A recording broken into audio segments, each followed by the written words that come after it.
ओम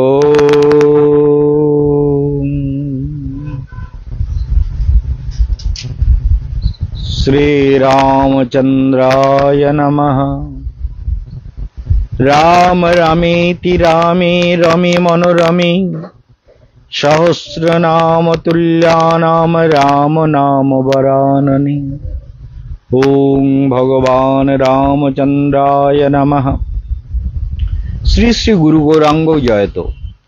2024-এ আমরা একটা বিশেষ প্রোগ্রামের অ্যানাউন্স করছি আপনাদের জন্য। প্রোগ্রামটা খেয়াল রাখবেন, 16 দিনের প্রোগ্রাম, এবং সেটা প্রথমে আমরা অযোধ্যায় শ্রী রামলালার যে মন্দির হয়েছে সেখানে গিয়ে আমরা প্রথম দিন পৌঁছাবো। দুপুরে পৌঁছে ওখানে গিয়েই প্রসাদ পাবো, রাত্রে থাকবো, প্রসাদ পাবো, এবং পরের দিন সকালে সরজু নদীতে স্নান করে রামলালাকে দর্শন করে পুজো দিয়ে প্রসাদ পেয়ে আমরা আবার পরের দিনে রিজার্ভেশন থাকবে, সবাই ওখান থেকে গাড়িতে উঠে আমরা অযোধ্যায় গিয়ে হরিদ্বারে গিয়ে পৌঁছাবো। তো হরিদ্বারে ওই দিনকে আমরা ভোরবেলা পৌঁছে যাব। সারাদিন হরিদ্বারে থেকে গাড়ি টাড়ি ঠিক করা হবে। পরের দিন ভোরবেলা আমরা হরিদ্বার থেকে গঙ্গোত্রী রওনা হব। গঙ্গোত্রীটা হচ্ছে সেই স্থান যেখানে প্রথমে গঙ্গার দর্শন মেলে, অর্থাৎ গোমুখ থেকে যে গঙ্গা চলে আসছে, জগৎ পবিত্রকারিণী পতিত পাবনী বিষ্ণু চরণ নিঃসৃতা জগতের মঙ্গলকারিণী গঙ্গা গোমুখ থেকে যে চলে আসছে, সেই গঙ্গার প্রথম দর্শন মেলে গঙ্গোত্রীতে। প্রথম দর্শন মেলে গঙ্গোত্রীতে। মনে রাখবেন, এই গঙ্গোত্রীতে ব্রহ্মাজির মন্দির আছে, গঙ্গা মায়ের মন্দির আছে। গঙ্গোত্রীতে আমরা রাত্রে পৌঁছে ওখানে গঙ্গোত্রীতেই রাত্রিবাস করব।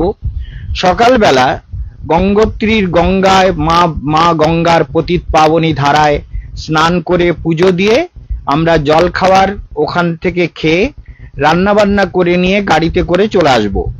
গাড়িতে মানে রিজার্ভ বাসে। সেখান থেকে এসে আমরা সোজা রাস্তায় কোনো একটা জায়গায় 12:30-1টার দিকে প্রসাদ পাইয়ে দেব। প্রসাদ পাওয়ার পরে ওখান থেকে আমরা সোজা চলে আসব নীলকণ্ঠ মহাদেবের মন্দির, যেখানে সমুদ্র মন্থনে উত্থিত হলাহল মহদ্ভূতম, হলাহল বিষ যে উত্থিত হয়েছিল, সেই হলাহল বিষকে পান করার পর মহাদেব এই হিমালয়ের কোলে অপূর্ব শান্ত নির্জন প্রান্তে 60,000 বৎসর কাল তপস্যা করেছিলেন। সেই জায়গাতে আমরা মহাদেবকে দর্শন করব। সেখানে আকাশগঙ্গা প্রবাহিতা, আকাশগঙ্গার জলে স্নান করলে সমস্ত পাপ মুক্ত হয়ে যায়। সেখান থেকে হয়ে আমরা ঋষিকেশে রাত্রিবাস করব, কারণ রাত্রে ওখান থেকে আসা যাবে না, আমাদের গঙ্গোত্রী থেকে আসতে একটু রাত হবে। ঋষিকেশে আমরা কালীকমলিওয়ালা ধর্মশালাতে থাকার জন্য প্ল্যান করেছি, এখনো বুকিং করিনি, বুকিং করব। আপনাদের বুকিং কিন্তু অলরেডি শুরু হয়ে গেছে যারা এই 16 দিনের প্রোগ্রামে যাবেন। তাহলে প্রথমে নীলকণ্ঠ মহাদেব দর্শন হচ্ছে। নীলকণ্ঠ মহাদেব দর্শন করে তারপরে আমরা ঋষিকেশে রাত্রে থাকব। ভোরবেলা উঠে লক্ষ্মণ ঝোলা পার হয়ে আমরা যেসব দিব্য মন্দির আছে সেই মন্দিরগুলো, শিব মন্দির আদি এবং বিভিন্ন অবতারের মন্দির সব দর্শন করে তারপরে কালীকমলিওয়ালা সাধুর যে মন্দির আছে সেখানে গিয়ে আমরা প্রতিবারই হরি কথা বলি। যারা গেছেন তারা জানেন, এই কালীকমলিওয়ালা সাধু ভারতের এমন একটা সাধু যার কাছে আমরা চিরকাল ঋণী।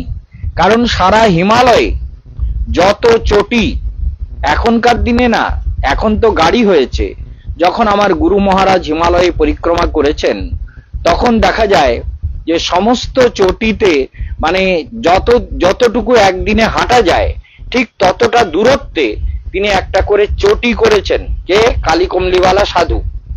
সেই কালীকমলিওয়ালা মানে কালো কম্বল গায়ে দিয়ে থাকতেন, তাই কালীকমলিওয়ালা নামে পরিচিত। তিনি ওই চটিগুলো করেছেন যে একদিনে সকাল থেকে হাঁটলে একটা লোক যেখানে গিয়ে রাত্রে বাস করতে পারবে, সেই রকম দূরত্বে পাহাড়ি রাস্তা হেঁটে নিজে নিজে গিয়ে সেখানে চটি করেছেন। হাঁড়ি কুড়ি রান্না করে খাওয়ার ব্যবস্থা, থাকার ব্যবস্থা সারা হিমালয় করেছেন, সারা হিমালয়। এখন আর সেগুলোর গুরুত্ব নেই। কেন বলতো? এখন তো হিমালয়ে সোজা গাড়ি চলে যাচ্ছে বদ্রীনাথে, সোজা গাড়ি চলে যাচ্ছে কেদারনাথে, কেদারনাথে গৌরীকুণ্ডে গাড়ি চলে যাচ্ছে, গৌরীকুণ্ডের থেকে লোক হেঁটে চলে যাচ্ছে। তো আগে যখন হেঁটে হেঁটে সমস্ত পাহাড় মানে হিমালয় পরিক্রমা হতো, গঙ্গোত্রী, যমুনোত্তরী, যমুনোত্রী মানে সূর্যলোক, গঙ্গোত্রী হচ্ছে ব্রহ্মলোক, আর কেদারনাথ হচ্ছে শিবলোক, আর বদ্রীনাথ হচ্ছে বৈকুণ্ঠ লোক, পৃথিবীর এই বৈকুণ্ঠ স্থান। সেই স্থানগুলো দর্শন করে এরপরে আমরা গঙ্গোত্রী, আমরা কিন্তু এই 4 জায়গায় যাচ্ছি না, কিন্তু আমরা কেবল গঙ্গোত্রীতে যাব। যেহেতু গঙ্গোত্রী দীপাবলিতে বন্ধ হয়ে যায়, সেই জন্য দীপাবলির আগে আমরা গঙ্গোত্রী দর্শন করে ফিরবো, আপনাদের জানিয়ে দিলাম। এবং সেই প্রসঙ্গে আরো বলি যে গঙ্গোত্রীর থেকে তাহলে ঋষিকেশ দর্শন, ঋষিকেশে পরমার্থ নিকেতন আদি যত গীতা ভবন সব দর্শন করে পরমার্থ নিকেতনের সামনে গঙ্গা তটে অপূর্ব ধ্যানের জায়গা করা আছে। যারা আমার সঙ্গে গেছেন তারা জানেন, প্রতি বছর ওখানে আমি ধ্যান করাই, প্রতি বছর ওখানে গঙ্গা স্নান করতে বলি। সবাই যারা গঙ্গা স্নান করেন ওখানে করেন। এখন আমি করি কিনা সেটা আপনাদের জানার দরকার নেই, আমি কিন্তু একটু অন্যরকম লোক। গঙ্গা স্নান সবাই করে এবং ওখানে ধ্যান করানো হয়, প্রাণায়াম করানো হয়। এরপরে রাম ঝুলা দিয়ে আমরা পার হই, ওখানে গাড়ি থাকবে, ওই গাড়িতে আমরা সপ্তঋষি হয়ে, সপ্তঋষি, ভারত মাতা মন্দির, ভূমা নিকেতন, বিষ্ণুদেবী মন্দির, পাবন বিহার, পাবন বিহার অপূর্ব জায়গা, এমন মন্দির হরিদ্বার ঋষিকেশের মধ্যে আর নেই। পাবন বিহারকে এত সুন্দর সাজানো, লোকে বলে এখানে এসে আমাদের সব পয়সা উসুল হয়ে গেল। মানে একবার যে কোনো লোক ঢুকলে দেখবেন তার নিজের হাজার হাজার মূর্তি দেখতে পাবেন বিভিন্ন দিকে, ডাইনে বাঁয়ে পিছনে সামনে, এবং সব দিকে দেবতার অপূর্ব সব মূর্তি রয়েছে। সেই জন্য পাবন বিহারে দর্শন করে তারপরে ভীমগোড়া, ভীমগোড়া মানে ভীম যেখানে, গোড় মানে হচ্ছে হাঁটু, এই হাঁটু দিয়ে মা কুন্তী দেবীকে জলপান করাবার জন্য হাঁটু গুঁতো মেরেছিলেন পাহাড়ের গায়ে, সেখানে গর্ত হয়ে গিয়ে সেখানে গঙ্গা বেরিয়ে এসেছিল, জল বেরিয়ে, এখনো সেই জল আসছে। সেই ভীমগোড়ায়, যেখানে ভীম গঙ্গা বা ভীমগোড়া, সেইখানেকার জল মাথায় নিয়ে ওখানে ভীমেশ্বর মহাদেবের মন্দির আছে, সেটা দর্শন করে তারপরে আমরা ওখান থেকে বেরিয়ে সোজা চলে আসব। কোথায় থাকবো এখনো ফাইনাল করিনি, হয়তো আমরা ভারত সেবাশ্রম সঙ্গেও থাকতে পারি, কিংবা আমাদের চিরপরিচিত জায়গা হচ্ছে আপনার ডেরাওয়াল ধর্মশালা, মানে হরিদ্বার থানার সামনে একদম বাজারের ভেতরে ডেরাওয়াল ধর্মশালা। এদের সঙ্গে আমাদের বহু পরিচয়, এখানে থাকলে দর্শনের খুব সুবিধা হয়। এখান থেকে আমরা যাব গৌরীকুণ্ডে, যেখানে গৌরী দেবী তপস্যা করে মহাদেবকে প্রতিরূপে লাভ করেছিলেন, আর ওই ভীম হরকি পৌড়িতে বিবাহ হয়েছিল সেই গৌরীকুণ্ডে। গৌরীকুণ্ড যেখানে গৌরীর তপস্যা স্থল, শরীর বরফে ঢেকে গিয়েছিল, সেই গৌরীকুণ্ডে আমরা যাব। গৌরীকুণ্ড, গৌরীকুণ্ডের পর আমরা ওখানে ভোলাগিরির তপস্যার স্থল, ভোলাগিরি, ওখানে পাহাড়ের একটা গুহা আছে, তার মধ্যে তপস্যা করে সিদ্ধি লাভ করেছিলেন।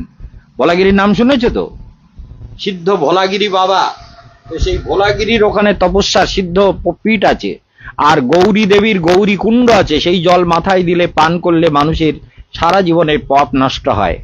আর ওখানে আছে বিল্লকেশ্বর মহাদেব, এই বিল্লকেশ্বর মহাদেবের দর্শন করে তার মাথায় জল ঢাললে ওখানে সব ব্যবস্থা করা আছে, ঘটি পাওয়া যায়, তামার ঘটি, জল নিয়ে এসে মহাদেবের মাথায় বেলপাতা দিয়ে ফুল দিয়ে পুজো করলে সব জীবন সুন্দর হয়ে যায়। সেই বিল্লকেশ্বর মহাদেবের মন্দির আমরা দর্শন করব।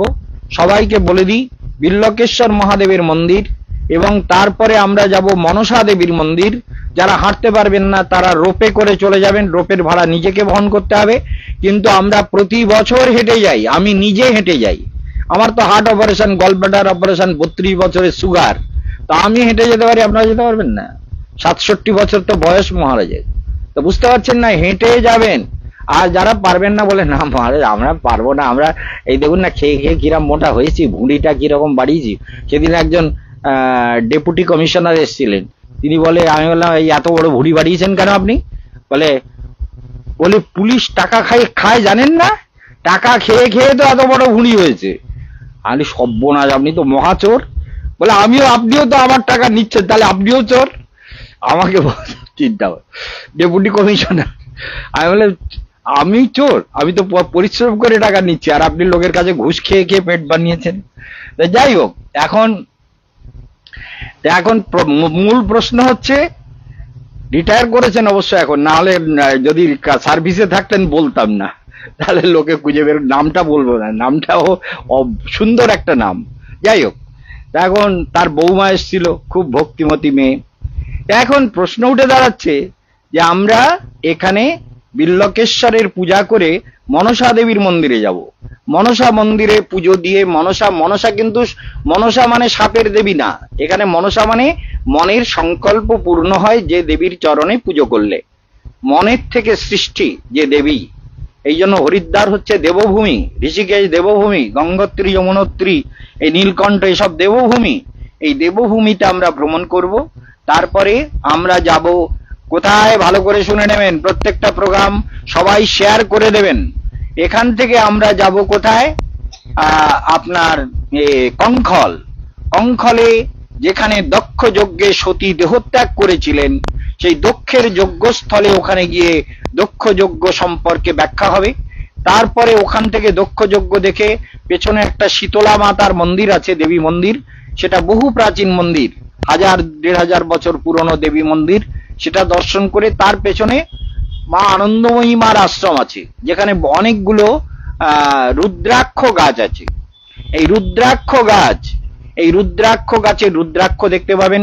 আর আনন্দময়ী মার আশ্রমে গিয়ে আপনারা সবাই, সেখানে শব্দ করা যায় না, শান্ত পরিবেশ, সেখানে গিয়ে আমি আনন্দময়ী মা সম্পর্কে একটু বলবো। তারপরে ওখান থেকে ফিরে আসব। আসার পথে পারদেশ্বর মহাদেবের মন্দির পড়বে। সেখানে কিন্তু একটা বিরাট গাছ আছে, কি গাছ, রুদ্রাক্ষ গাছ আছে, সেখানে 12টা শিবলিঙ্গ আছে। ওই পারদেশ্বর শিব মন্দিরের শিবলিঙ্গ যেখানে, সেখান থেকে একমুখী রুদ্রাক্ষটা ওখানকার স্বামীজির কাছ থেকে আমি নিয়েছি, এবং সেটা অনেক টাকা দাম। এই রুদ্রাক্ষটাকে আমি আমার গলাতে রেখে দিয়েছি, ওই পারদেশ্বর শিব মন্দিরের রুদ্রাক্ষ। এমনি আমার কাছে ঋষিকেশের রুদ্রাক্ষ আছে, মাত্র 50 টাকা করে দাম। আজকে সকালবেলাও একজন দুটো নিয়ে গেছে। তো এই রুদ্রাক্ষ যদি কেউ নিতে চান তারা নেবেন। যাই হোক, আমার কাছে ঋষিকেশের রুদ্র অভিষেকের রুদ্রাক্ষ আছে, রুদ্রকে অভিষেক করা রুদ্রাক্ষ। সেই রুদ্রাক্ষ ধারণ করলে বহু শুভ হয়। এটা একমুখী, এটা বহু টাকা দাম। যাই হোক, এখন প্রশ্ন উঠে দাঁড়াচ্ছে, আপনারা যারা এই পরিক্রমায় যাবেন, এখান থেকে তারপরে হরিদ্বার সব দর্শন করে, হরকি পৌড়িতে আরতি টারতি দেখে স্নান টান করে এখান থেকে আমরা চলে আসবো। যারা শুধু এইটা করবেন, অনেকে বলছিলেন যে আমরা শুধু যদি ওইটা করি, তা করতে পারেন। তাহলে আপনার মাথা পিছু লাগছে 10,500 টাকা। 10,500 টাকা মানে একদম রামলালা থেকে শুরু করে, গঙ্গোত্রী থেকে হরিদ্বার, ঋষিকেশ, লক্ষ্মণঝুলা, রামঝুলা থেকে শুরু করে কঙ্খল টঙ্খল, রামেশ্বরম, বিল্লকেশ্বর সব বেড দিয়ে এটা 10,500 টাকা যাওয়া আসা টিকিট সহ ব্যবস্থা, খাওয়া দাওয়া সব ব্যবস্থা। ট্রেনে খাওয়া দাওয়া হয় না, এটা মনে রাখবেন। সেই জন্য, তবে আপনারা যেদিন যাবেন সেদিন তো খেয়েই গাড়িতে উঠবেন। রাত্রি 8:25 বোধহয় ট্রেন, তো সেই ট্রেনের টিকিট এখন কিন্তু আমাদের সমস্ত বুকিং হয়ে যাচ্ছে।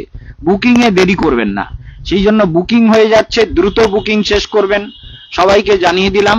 তাহলে আর এখান থেকে হরিদ্বার থেকে যারা ব্রজধাম পরিক্রমা করবেন, তারা কিন্তু হরিদ্বার থেকে আমাদের সঙ্গে পরের দিন কলিঙ্গ উৎকল এক্সপ্রেসে রওনা হয়ে সোজা বৃন্দাবনে চলে আসবেন।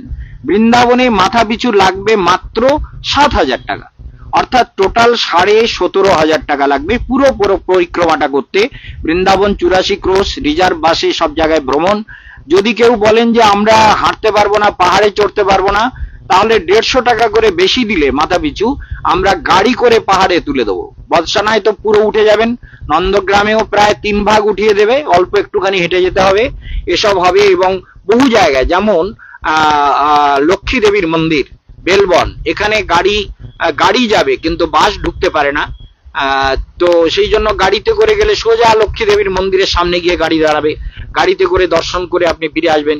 বা আপনার এর মন্দির, কি মন্দির, দাউজি মন্দির, দাউজি মন্দিরের অনেক দূরে বাস দাঁড়ায়, বাস স্ট্যান্ডটা প্রায় 1/2 কিলোমিটার। তো সেইটা আমরা যদি গাড়িতে যাই তাহলে মন্দিরের কাছাকাছি গাড়ি নামিয়ে দেবে। এইসব সুবিধাগুলো হবে, আপনারা এগুলো নিজেরা শেয়ার করে দেবেন, নিজেদের লোককে জানিয়ে দেবেন, যে মহারাজ অ্যানাউন্স করে দিয়েছেন আমাদের, বিশেষ করে আমাদের এই এতে মেটিয়া বুরুজের কি মা জানো, আমাদের শুক্লা দাস গুপ্তা মাকে জানিয়ে দিচ্ছি, আমাদের গদাধর আজকের ফোন করেছিল, শুক্লা দাস গুপ্তা এবং এই সব মায়েরা যারা যাবেন, এবং শিলা মুখার্জি, আমাদের সন্ধ্যা পাত্র মাকে পাঠিয়ে দিয়েছিস, সন্ধ্যা পাত্র মাকে পাঠিয়ে দাও, আর আমাদের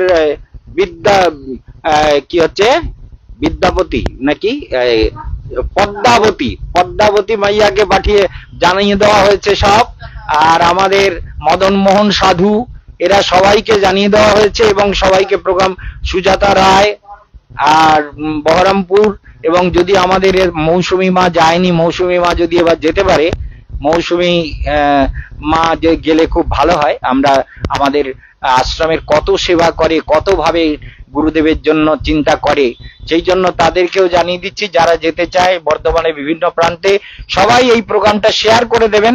যে গুরুদেব বলেছেন বৃন্দাবনের 84 ক্রোশ, একদম দাউজি, ব্রহ্মাণ্ড ঘাট, বেলবন, লক্ষ্মী তপস্যা স্থান, মান সরোবর, রাধারানী যেখানে মান করে কেঁদেছিলেন রাজ থেকে, সেসবগুলো প্রোগ্রামের মধ্যে আছে। প্রোগ্রামগুলো পাঠিয়ে দেওয়া হচ্ছে, শেয়ার করে দেওয়া হচ্ছে, আপনারা দেখে নেবেন।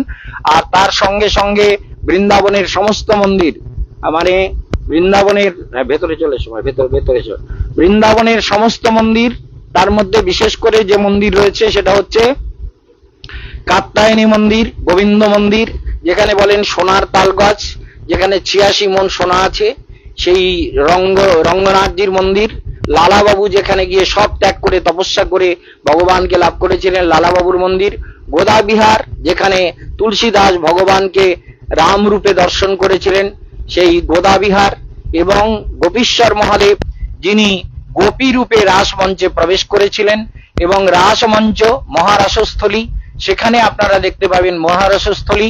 এরপরে দেখতে পাবেন গোবিন্দদেবের মন্দির, রাধা গোবিন্দ মন্দির, বড় মহাপ্রভু গোপীনাথ মন্দির, রাধা গোপীনাথ, রাধা রমন মন্দির, এবং রাধা গোকুলানন্দ মন্দির।